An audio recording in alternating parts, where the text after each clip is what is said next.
Hello everyone, welcome to our YouTube channel Commerce Group for GRF. So guys, my name is Riya and मैं आपको business economics करवा रही हूँ। Basic कुछ topics कर लिए जिसमें से हमने यूटिलिटी एनालिसिस कर लिया, जिसमें हमने marginal utility, average utility and total utility कर लिया है। इसके अलावा हमने cardinal approach and ordinal approach भी कर लिया है। आज का हमारा टॉपिक है डिमांड एनालिसिस। डिमांड एनालिसिस का मीन्स क्या होता है, सबसे पहले हम भी देखते हैं कि कोई भी कंज्यूमर होता है वो क्या रखता है, हमारे पास में वांट्स रखता है एंड विलिंगनेस रखता है, और वो फिक्स प्राइस पे फिक्स टाइम पीरियड के अंदर किसी भी गुड्स को परचेज करता है, तो उसे हम क्या कहते हैं, डिमांड कहते हैं। बट डिमांड के लिए हमारे पास तीन डिमांड होती है, जो हमारे पास सी फैक्टर तीन चीजों से मिलकर बनी होती है। कौन कौन सी तीन चीजें होती है? डिजायर, एबिलिटी टू पे एंड विलिंगनेस टू पे। डिजायर का मीन्स क्या होता है? लाइक मैं ना फॉर्च्यूनर कार परचेज करना चाहती हूँ, ये क्या हो गया, मेरे पास डिजायर हो गई। एबिलिटी टू पे का मतलब होता है कि मैं जो फॉर्च्यूनर कार परचेज करना चाहती हूँ, इसकी मेरे पास इनफ मनी है या फिर नहीं है। मान लो मेरे पास इनफ मनी नहीं है, तो क्या मेरी डिमांड बनेगी? कभी नहीं बनेगी। डिमांड बनने के लिए मेरे पास डिजायर भी होना चाहिए, एबिलिटी टू पे भी होना चाहिए, विलिंगनेस टू पे भी होना चाहिए। कहीं मैं फोन परचेज करना चाहती हूँ, मेरे पास फोन परचेज करने के लिए मेरे पास इनफ मनी भी क्या मेरी बन जाएगी, एबिलिटी टू पे बन जाएगा। एंड जो मेरे पास मनी उसको मैं स्पेंड करके उस जो फोन है उसको परचेज कर रही हूँ, क्या मेरे बन जाएगा, मेरे पास विलिंगनेस टू पे बन जाएगा। और ये आपके एग्जाम के पॉइंट ऑफ से बहुत ज्यादा इंपॉर्टेंट है। देन हम क्या पढ़ते हैं, components of demand.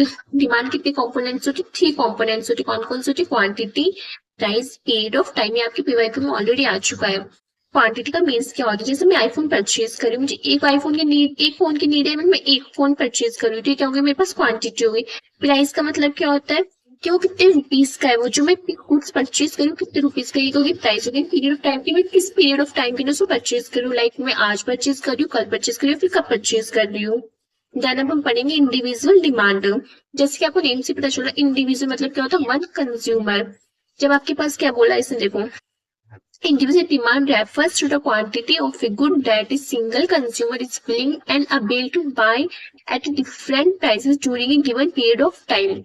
It means क्या होता है, देखो, जब कोई भी एक सिंगल कंज्यूमर होता है, वो क्या करता है, एक गुड्स को डिफरेंट डिफरेंट प्राइसेस पे एक पीरियड ऑफ टाइम के अंदर उसको परचेज करता है, उसी हम क्या कहते हैं, इंडिविजुअल डिमांड कहते हैं। लाइक हम एग्जाम्पल के थ्रू समझते हैं। देखो, जैसे अदिति अदिति करना चाहती है 2 kg, क्या करना चाहती है, एप्पल को बाय करना चाहती है, कितने रुपीज में, 100 रुपीज में। तो ये क्या हो गई, इंडिविजुअल डिमांड कि जैसे है ना, पहले 100 रुपीज की थी एप्पल, अब बट उसकी प्राइस है वो कम हो गई, यानी 80 रुपीज की हो गए। तो अदिति ने क्या करी, जो अपनी डिमांड होती है उसको क्या करती है, उसे इंक्रीज कर दिया। इट मीन्स क्या होता है कि जो है ना प्राइसेस होती है एंड जो डिमांड होती है, उन दोनों में क्या होता है, इनवर्स रिलेशनशिप होता है।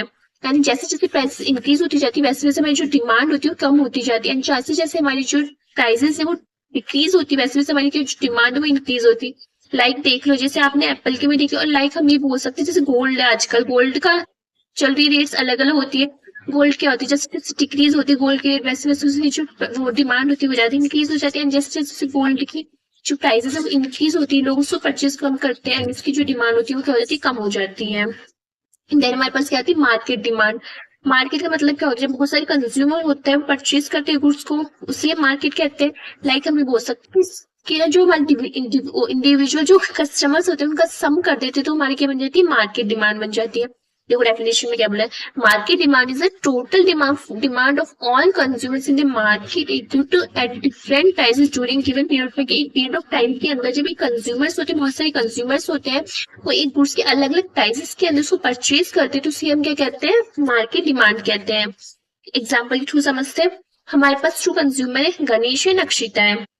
गणेश ने क्या करा, 2 kg एप्पल परचेज किए 100 रुपीज के, अक्षिता ने क्या किया, 3 kg एप्पल परचेज किए। दोनों का सम कर देंगे तो हमारे पास क्या आ जाएगा, टोटल मार्केट डिमांड आ जाएगी। एंड हमने नेक्स्ट प्राइस क्या हुई इसकी, 100 रुपीज से कम हो गई, 80 रुपीज हो गई, तो उसने जो डिमांड है वो भी क्या हो गई, इंक्रीज हो गई। अक्षिता की भी डिमांड क्या होगी, इंक्रीज। तो इन दोनों टोटल कितना हो गया, 9 kg हो, ये भी क्या हो गई, हमारी मार्केट डिमांड हो गई। नेक्स्ट क्या होता है, इसका कंक्लूजन देख लेते हैं हम एक बार, कि इंडिविजुअल डिमांड में क्या होता है, वन कंज्यूमर होता है, एंड जो मार्केट डिमांड होती है उसमें कितने होते हैं, उसमें जो है ना बहुत सारे कंज्यूमर्स होते हैं। इसका स्कोप कैसा होता है, इंडिविजुअल डिमांड का लिमिटेड होता है, और जो मार्केट डिमांड का स्कोप कैसा होता है, वाइड होता है। इसका हम क्या बोल सकते हैं कि ना, जो इंडिविजुअल डिमांड उसमें क्या होता है, सिंगल पर्सन होता है, जो मार्केट डिमांड उसमें क्या होता है, बहुत सारे जो इंडिविजुअल्स होता है उनका क्या होता है, सम होता है। नेक्स्ट क्या आएगा, देखो, इंडिविजुअल डिमांड को अफेक्ट करने वाले क्या होते हैं, फैक्टर्स होते हैं। कौन कौन से इंडिविजुअल डिमांड को इफेक्ट करते हैं, कोई भी कंज्यूमर है, कोई भी गुड्स को परचेज करते हैं, उसको कौन कौन से फैक्टर इफेक्ट करते हैं। फर्स्ट है हमारे पास प्राइस ऑफ द कमोडिटी। जैसे कि लाइक किसी की भी गुड्स की प्राइसेस इंक्रीज होगी तो उसकी डिमांड क्या हो जाएगी, कम हो जाएगी। अगर उसकी प्राइसेस है वो कम रहेगी तो डिमांड क्या हो जाएगी, इंक्रीज हो जाएगी। सेकंड क्या है हमारे पास, prices of related goods. Related goods होती है वो टू टाइप्स की होती है, कौन कौन सी, सब्स्टिट्यूशन गुड्स होती है, कॉम्प्लीमेंट्री गुड्स होती है। सब्स्टिट्यूशन गुड्स में क्या होती है, लाइक टी एंड कॉफी, यानी कि जैसे टी की प्राइसेस इंक्रीज हुई तो हम क्या करेंगे, कॉफी की तरफ शिफ्ट हो जाएंगे, कॉफी की डिमांड ज्यादा कर देंगे। या फिर कॉफी की प्राइसेस वो इंक्रीज हुई तो हम कहाँ पे शिफ्ट हो जाएंगे, टी की तरफ शिफ्ट हो जाएंगे, टी की प्राइस डिमांड है वो करने लग जाएंगे। तो इन दोनों में क्या होता है, एक दूसरे से पॉजिटिव रिलेशनशिप होता है। देन हमारे पास में आते हैं कॉम्प्लीमेंट्री गुड्स, जो दूसरे को कॉम्प्लीमेंट करती है। एंड जिस कार एंड पेट्रोल होता है, अगर कार की प्राइस इंक्रीज होगी तो पेट्रोल की डिमांड है वो कम करने लग जाएंगे। यानी कि देखो पेट्रोल की प्राइसेस इंक्रीज हो जाए तो हम क्या करेंगे, कार की डिमांड क्या हो जाएगी, कम करने लगेगी। इन दोनों में जो रिलेशनशिप होता है वो नेगेटिव रिलेशनशिप होता है।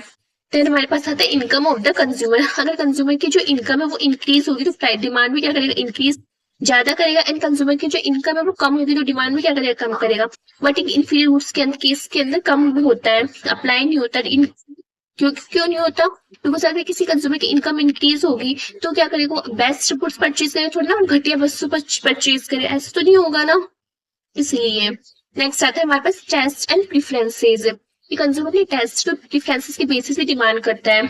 लाइक जैसे फैशन, चॉइस, ट्रेंड। अगर ट्रेंडी प्रोडक्ट उसकी डिमांड ज्यादा करेगा और आउटडेटेड प्रोडक्ट्स होगा तो उसकी डिमांड क्या करेगा, वो कम करेगा। देन आता है हमारे पास एक्सपेक्टेशंस ऑफ फ्यूचर प्राइस। अगर कंज्यूमर को अभी लगता है कि इसकी फ्यूचर में प्राइस और ज्यादा इंक्रीज होंगे तो वो जो प्रेजेंट में जो प्राइसेस इंक्रीज हो रही है उस प्राइसेस के ऊपर भी वो क्या करेगा, डिमांड करेगा उस गुड्स की। बट अगर कंज्यूमर को ये लगता है कि अभी प्राइसेस है वो जो कम हो रहा है बट फ्यूचर में और ज्यादा कम होंगे तो क्या करेगा, अभी उसकी डिमांड कम करेगा। अब आएगा हमारे पास में जो मार्केट डिमांड को इफेक्ट करने वाले फैक्टर्स कौन कौन से होते हैं। इसके अंदर क्या होता है कि जो इंडिविजुअल डिमांड को इफेक्ट करने वाले फैक्टर्स तो होती है, साथ ही इसमें कुछ ऐसे फैक्टर्स होते हैं जो मार्केट डिमांड को इफेक्ट करते हैं। फर्स्ट क्या आता है, size and composition of population. यानी जो हमारी पॉपुलेशन होती है अगर वो इंक्रीज होगी तो उसकी डिमांड क्या हो जाएगी, हाई कर देंगे। और अगर हमारी पॉपुलेशन वो कम होगी तो हमारी जो डिमांड होगी वो भी कैसी होगी, कम होगी। नेक्स्ट आता है हमारे पास कंपोजिशन, यानी किस किस टाइप के पीपुल है जो रहते हैं यहाँ पे। चाइल्ड है, यंग है, ओल्ड है। जो यंग पीपल होते हैं ज्यादा किसकी डिमांड करते हैं, फैशन की, गैजेट्स की डिमांड करते हैं। जो ओल्ड पीपल हो किसकी डिमांड करते हैं, मेडिसिन की डिमांड करते हैं। नेक्स्ट आता है हमारे पास सीजन एंड वेदर, कि ना सीजन और वेदर के अकॉर्डिंग भी हम क्या करते हैं, डिमांड करते हैं। लाइक हमारे पास क्या है, समर सीजन में हम किसकी डिमांड करते हैं, ऑलमोस्ट एसी की, कूलर की, इनकी डिमांड करते हैं। बट जो विंटर सीजन होता है उसके अंदर हम किसकी डिमांड करते हैं, हीटर की और वुलन क्लॉथ्स की डिमांड करते हैं।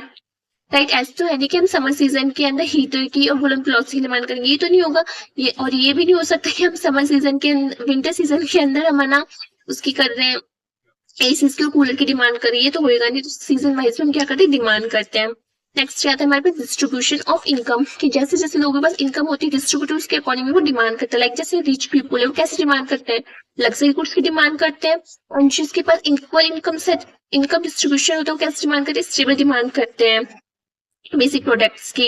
इसके हम सभी देख सकते हैं जो इंडिविजुअल डिमांड होती है क्या होती है, ये कंज्यूमर करते हैं। जो मार्केट डिमांड होती है वो सम ऑफ ऑल कंज्यूमर्स की डिमांड होती है। कौन कौन सी इफेक्ट करते हैं, जो individual demand and market demand दोनों को इफेक्टेड होता है। Price, related goods, income, tax and expectations. Next हम पढ़ेंगे law of demand. Law of demand हमारे को क्या बताता है, लॉ ऑफ डिमांड हमारे को बताता है, देखो demand function is a statement exhibits the relationship between quantity demanded for a particular commodity and factors influencing it। ये हमें पता है कोई भी गुड्स होते हैं उसकी जो क्वांटिटी डिमांडेड होती है एंड उसको जो इफेक्ट करने वाली फैक्टर्स होते हैं, इन दोनों का जो रिलेशनशिप होता है उसे हम क्या बताता है, लॉ ऑफ डिमांड बताता है। एंड लॉ ऑफ डिमांड हमको ये भी बताता है कि जो प्राइसेस होती है जो क्वांटिटी डिमांडेड होती है उन दोनों के बीच में जो रिलेशनशिप होता है वो कैसा होता है, इनवर्स रिलेशनशिप होता है। इट मीन्स देखो किसी भी गुड्स की प्राइसेस होती है जैसे जैसे इंक्रीज होती जा रही है वैसे वैसे जो उसकी ना डिमांड होती जा रही है वो क्या हो रही है, कम हो रही है। जैसे इसकी प्राइस 70 रुपीज, उसकी डिमांड कितनी थी 75, उसकी जैसे ही प्राइस इंक्रीज उसकी डिमांड क्या हो गई, कम हो गई यहाँ पे 55 पे। एंड जैसे उसकी प्राइस और इंक्रीज हो तो उसकी डिमांड क्या हो गई, और पहले से कम हो गई। और हमेशा ध्यान रखना जो डिमांड कम होता है वो हमेशा क्या होता है, डाउनवर्ड होता है। सो गाइस आपको ये समझ में आया होगा। सो गाइस इसके आगे हम नेक्स्ट पार्ट में करेंगे। Thank you.